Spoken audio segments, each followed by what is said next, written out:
a expresaros mi apoyo más enérgico y más cerrado a Marta, a su candidatura, expresaros también mi admiración y mi gratitud por el trabajo que hacéis en un sitio difícil, en el lugar más difícil probablemente de España, ¿no?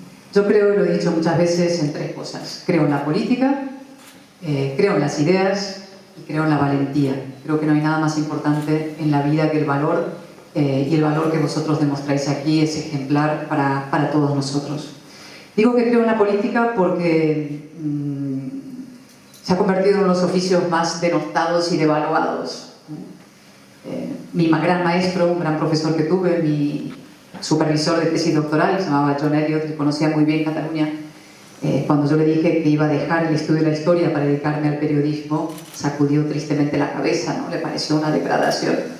Y cuando un tiempo después lo llamé y le dije, querido John, ahora voy a dejar el periodismo para dedicarme a la política, casi se desmaya. Me pareció que mi camino rumbo abajo, en la espiral de la degradación, sería imparable, ¿no? Porque es verdad que es uno de los oficios más denostados que hay en estos momentos y con razón, ¿no? Se ha convertido en el escaparate de la mediocridad y a veces del esperpento, y Cataluña es un buen ejemplo de eso, ¿no? Un grupo, un puñado de políticos hundieron a esta comunidad en la revolución, en la ruina, en el ridículo, de la que la tenemos que sacar. Pero insisto que no hay oficio, por otra parte, más importante y más noble que este. Nosotros somos las personas que tenemos la máxima responsabilidad en una sociedad, y las decisiones que nosotros tomamos, pequeñitas, que puedan tener que ver con el día del trazado de una plaza, hasta las más grandes que tienen que ver con la vida, con la muerte, con la guerra, con la pandemia, corresponden al final a los políticos. Y por eso es tan importante que a la política se dediquen los más inteligentes, los más competentes, los más honrados, los mejores.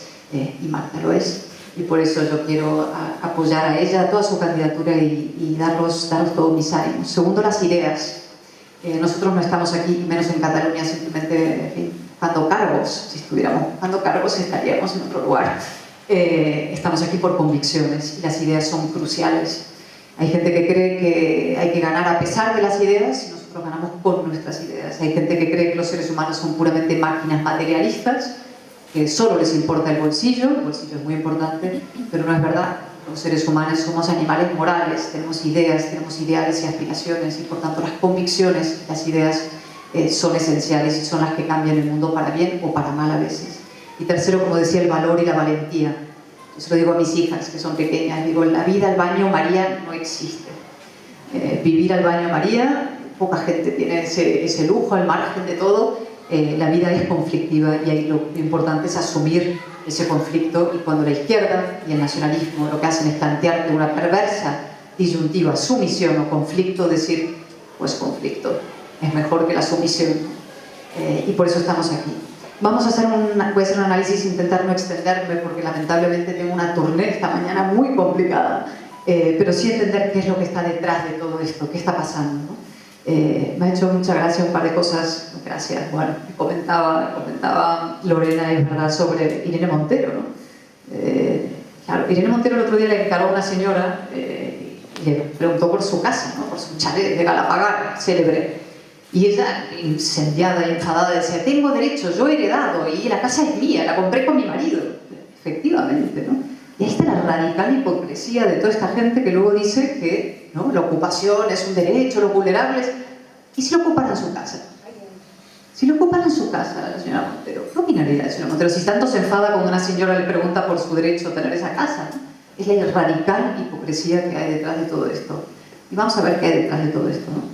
¿Cómo no va a haber inseguridad en un país que tiene un gobierno que indulta golpistas, que beneficia a malversadores, que pacta su gobierno con filoterroristas, que aprueba leyes que sueltan agresores sexuales, que deslegitima a la ley constantemente, que desautoriza a la policía, que bendice y facilita la ocupación? Es decir, esto es una visión del mundo, no es simplemente una casualidad. Estas cosas no pasan por casualidad. ¿Y qué es lo que hay detrás? Insisto, ahora estamos en un doble proceso, eso que se llama sanchismo. Y les molesta mucho que se hable del sanchismo, pero hay que explicar lo que es el sanchismo porque existe.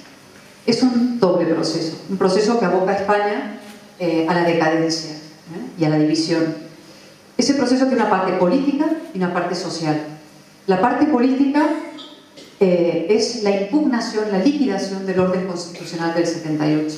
Es decir, el sanchismo no es simplemente la mentira, el oportunismo, esos andares, digamos, de galán de tranvía, ¿no? No son solo las formas, es el fondo, y es un proyecto de poder a largo plazo, que, insisto, pasa por la sustitución de este orden constitucional en el que hemos vivido por una especie de caos en el que el señor Sánchez reine, mande por descarte. Todo lo que hemos vivido esta larga y dura legislatura: indultos libres 1 de octubre, derogación tras edición, rebaja malversación, blanqueamiento de Bildu, asalto a la justicia, colonización de las instituciones, ley de memoria democrática, agitación del guerra civilismo, reivindicación de la Segunda República como una etapa luminosa, ataques frontales o civilinos a la corona, demonización de la oposición. Todo eso es, insisto, un proceso de impugnación del orden político de libertades en el que vivimos y su sustitución por otra cosa. Una cosa caótica, pero en el que siga mandando Sánchez. Ese proceso ahora parece soterrado. Os van a decir, no, en estas elecciones ya no se habla de esto. De hecho, Rufián está todo el día hablando de rodalías. El otro día en el Congreso le preguntó a Sánchez, ¿te acuerdas ya? Unas preguntas en el control. Señor presidente del gobierno, ¿qué es lo más importante, el problema mayor que tiene Cataluña? Y Sánchez contestó, bueno, la convivencia. No, señor Sánchez, usted no se entera, son las rodalías. Y Sánchez, por primera vez, con razón, le dijo, bienvenido a la política real, señor Rufián, ¿no? La realidad es que los dos siguen soterradamente en ese proceso, ¿no? Y es muy importante entender en qué consiste. Y estos días, y aquí quiero decirlo, porque está María Cano enfrente y porque pasó lo que pasó en Terrassa hace ya muchos años, hemos tenido un nuevo indicio de ese proceso que sigue vivo, que es esta cuestión siempre desagradable de Bildu, ¿no? Voy a hacer un par de comentarios porque me parece, insisto, moralmente obligatorio, ¿no? Bildu y las víctimas, asociaciones de víctimas, lo han explicado muchas veces, es legal porque en España se cumple regular la ley, ¿vale? En un momento dado de la historia, Zapatero y también Rubalcaba, hay que decirlo, le ofrecen al mundo de ETA, le dicen, pues tú deja de matar, que yo te dejo mandar. ETA no mataba porque sí, matar por matar, mataba para mandar. Y van consiguiendo el poder político el mundo de Bildu. Es decir, si por Sánchez fuera, el señor Otegi sería el Lehendakari del País Vasco. Y si por él es, el señor Otegi será el Lehendakari del País Vasco. Eso es lo primero. En segundo, aunque fuera legal, es un partido profundamente ilegítimo. Bildu se presenta como una formación vegana, feminista, ecologista, verde, multicolor, ¿no? Y es joven que se lo cree. Pero no es verdad, es un partido con el que ninguna formación razonable de ningún lugar de Europa pactaría jamás la gobernabilidad del país. Es una formación que, más allá de justificar una historia de asesinatos, que también lo que hace es predicar para España una implosión étnica, una implosión en tribus étnicas enfrentadas, y para el País Vasco un modelo marxista de involución totalitaria. Eso es Bildu. Nadie razonable, nadie decente puede pactar con una formación así. Y tercer punto, y esto es clave, dicen los varones socialistas, y se pone muy enfáticos, es que no tiene alternativa, Pedro, pobre Pedro. No es verdad. Esto es una elección libre de Pedro Sánchez, pactar con estas fuerzas políticas. De hecho, él cree, y esto es clave, que los proyectos de Esquerra y de Bildu son no solo compatibles con el suyo, sino convergentes con el suyo. Él le entrega Cataluña a Esquerra Republicana y le entrega el País Vasco a Bildu a cambio de que ellos lo mantengan a él en el poder. Esa es la operación que hay.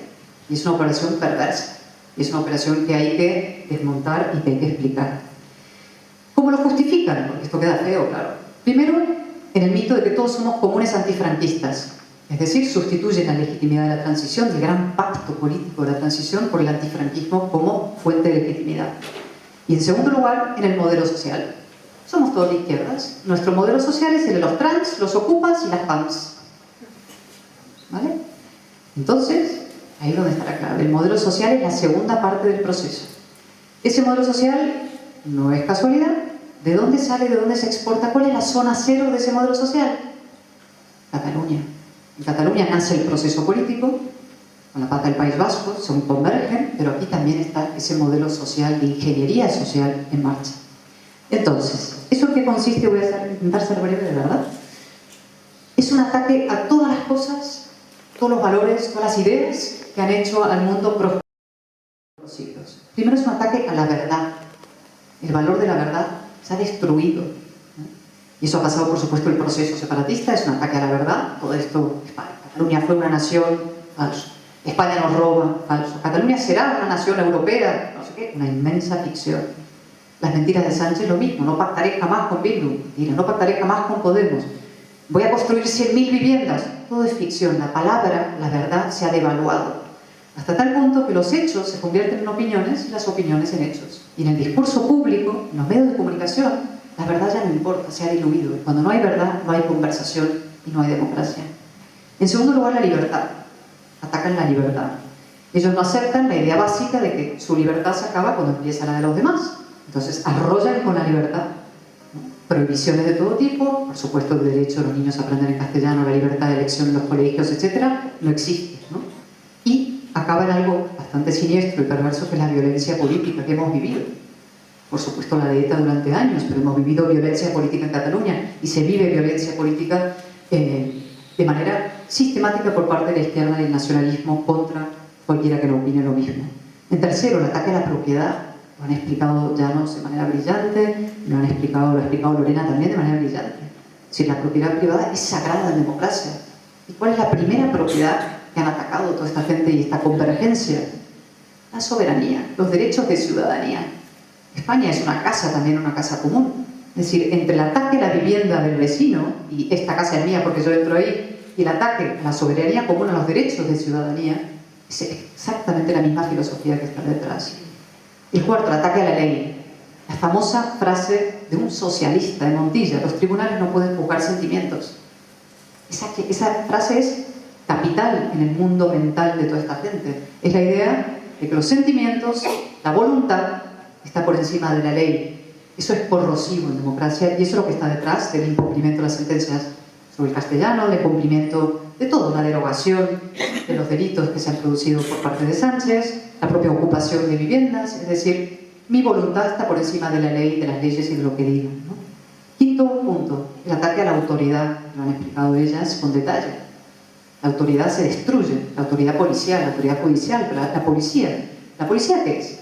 La policía es lo que defiende los derechos de todos nosotros, los derechos iguales, los derechos de los más vulnerables. Eso, la policía es nuestro escudo, es el escudo de los derechos y las libertades. Y ellos presentan a la autoridad como el agresor. Ejemplo palmario, el 1 de octubre. Yo nunca, jamás olvidaré como en la segunda campaña, en abril, no, noviembre del 19, fui a ver al hospital a Iván, a ese policía, a que casi lo matan, le rompieron la cabeza en la Plaza Urquinaona.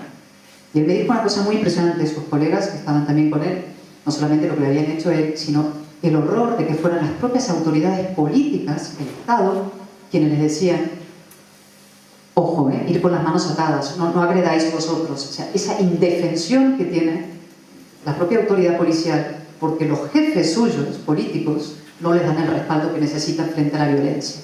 Eso es impresionante. Sexto punto, que atacan las instituciones, el edificio institucional. Desde la apropiación indebida de las instituciones, la generalidad al servicio de unos, el ataque y la colonización de todas las instituciones por parte del gobierno actual, son lo mismo. Lo séptimo, lo común. Lo común. Es decir, cuando pasó en el proceso que todas las plazas se llenaban de lazos amarillos, eso es una agresión al espacio neutral común. Y por supuesto, cuando la degradación se produce, la inseguridad, es un ataque a lo común, ¿no? Los problemas de higiene, de degradación de los barrios, de inseguridad, es un ataque al civismo, a la convivencia.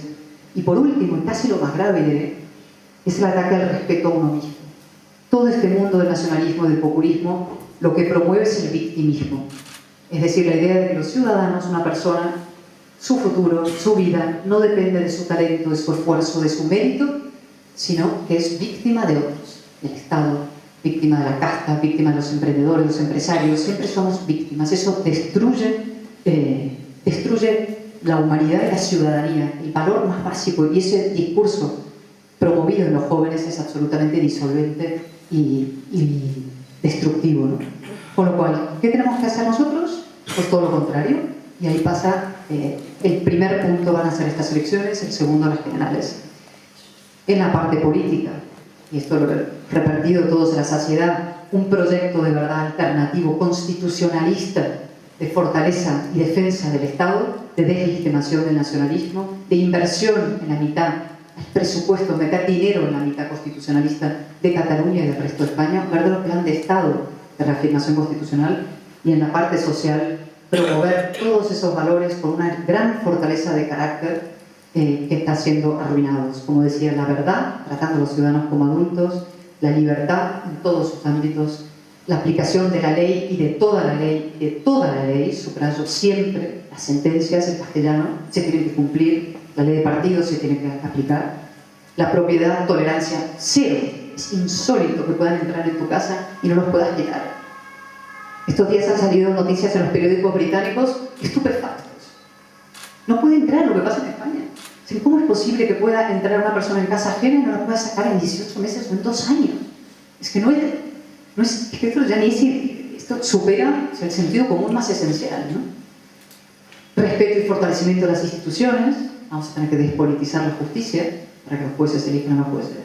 Vamos a tener que defender lo común frente a la tendencia a la disgregación y frente al prestigio que tiene la diferencia, ¿no? Sí, claro, la diferencia, pero cuánto más noble y cuánto más necesario es reafirmar lo que nos une a unos seres humanos de otros. Es muy fácil ver lo que nos distingue. Rubios, morenos, oscuros, blancos, unos piensan, otros piensan tal cosa, ¿no? Pero ver lo que nos une. Y por último, esto que decía el final de la parte anterior, el respeto a la dignidad personal a uno mismo. Enseñar a los ciudadanos a ser ciudadanos. Enseñar a nuestros jóvenes a valerse por sí mismos. El sentido de la responsabilidad, que sepan que su libertad y la seguridad, por tanto, y todo depende de que ellos estén dispuestos a hacerse dueños de su destino. Esto es algo que Alejandro tiene un maravilloso discurso que hizo una vez en el Parlamento dedicado a los jóvenes, que deberíamos viralizar todavía más, ¿no?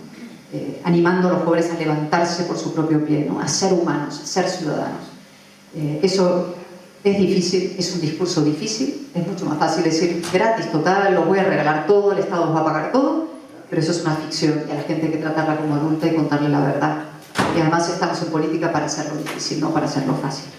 Así que mucho ánimo, y con todo esto vamos a hacer algo todavía más importante, y de verdad con esto acabo, porque me voy a tener que ir y debería estar en Rubí en 3 minutos y va a ser difícil, que es, vamos a derrotar a los profetas del fracaso español.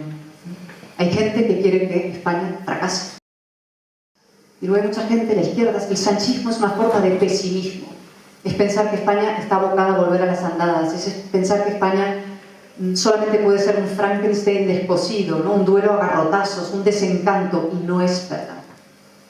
La etapa constitucional es lo mejor que hemos hecho los españoles en 500 años de difícil historia en común, y vamos a darle continuidad. España no va a fracasar porque vamos a hacer que fracase Pedro Sánchez antes. Así que mucho ánimo, en cada pueblo, en cada lugar, todo lo que podamos hacer para que este proceso acabe será poco. Así que mi ánimo, mi gratitud, mi admiración.